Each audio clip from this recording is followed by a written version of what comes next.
Bonjour et bienvenue à une nouvelle critique de Manga Anime Fan. Aujourd'hui, je vous parle du tome 3 de Buzorenkin. Donc, on avance tranquillement pas vite dans la série, 3 tomes sur 10. Il était temps. Donc, ils viennent tout juste de battre Papillon Man, l'homme papillon, qui est un ami, ben, pas un ami en fait, un gars de leur école qui n'est pas l'école et qui était quand même stylé, qui avait une référence à Jojo.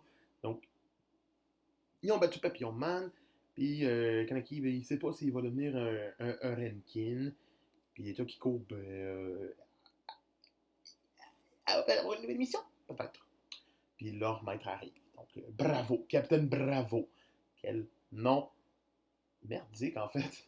Euh, Premièrement, dans ce tome-là, l'auteur essaie encore de nous montrer que c'est une comédie. Et ça marche pas. Et il faut pas.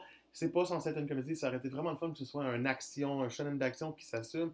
Parce que là, l'auteur fait des mini-combats contre des méchants qui apparaissent puis qui meurent au bout d'un chapitre. Et pourtant, il était tellement bon dans Kenshin à nous faire des combats longs, même dans Embalming après ça, dans son autre série d'après. Il a réussi à faire des combats longs puis stylés. Là, il nous fait des combats en 2 pages et demie, puis c'est fini, puis il essaie d'insérer des personnages avec des caractères, genre, le personnage, ben il fait You! You! You! Non, ça sert à rien. Fait c'est pas super utile, mais tu sais, les designs sont quand même cool. Je trouve ça ridicule, par exemple, que Papillon, le masque papillon, son grand-père soit Butterfly Man. C'est comme, c'est le même mot. Allumez, guys, c'est le même mot.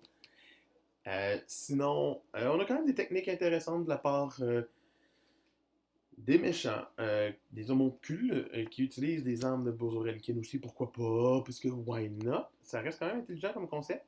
L'entraînement de Kaneki, ben, il est quand même stylé. L'apparition des deux jumeaux à la fin est prévisible du fait qu'ils sont vilains. Dun, dun, dun. Mais c'est bien amené, puis j'ai l'impression qu'ils vont nous switcher de camp dans le prochain tome. Ils vont comme arriver et faire Oh, on va se battre ok, ben, finalement, on va pas se battre parce qu'on est gentil, puis t'es mon ami. Fait que ça se peut. Mais on verra bien. J'espère que l'auteur va aller à l'encontre de ce que j'ai l'impression. Mais sinon, ben, c'est une lecture qui reste quoi, sympathique. Au moins, ce coup-là, on a les. Qu'est-ce qui se passe dans les chapitres, le pourquoi, les notes de l'auteur à la fin du tome, ce qui est beaucoup moins déplaisant que de les avoir après 3 chapitres, puis de faire maintenant je peux te dire pourquoi il a fait le chapitre suivant. Ça me tente pas, on va attendre. Donc, Buzorenkin, tome 3, j'y donnerai la note de 12 sur 20. C'est passable, c'est tout ce que j'ai à dire. 12 sur 20.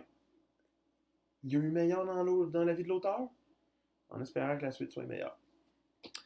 Donc, c'était Manga Anime Fan qui vous dit oubliez pas de vous abonner juste ici. Et la vidéo la plus récente est toujours juste ici. Donc, je vous retrouve demain pour une autre critique. Bye!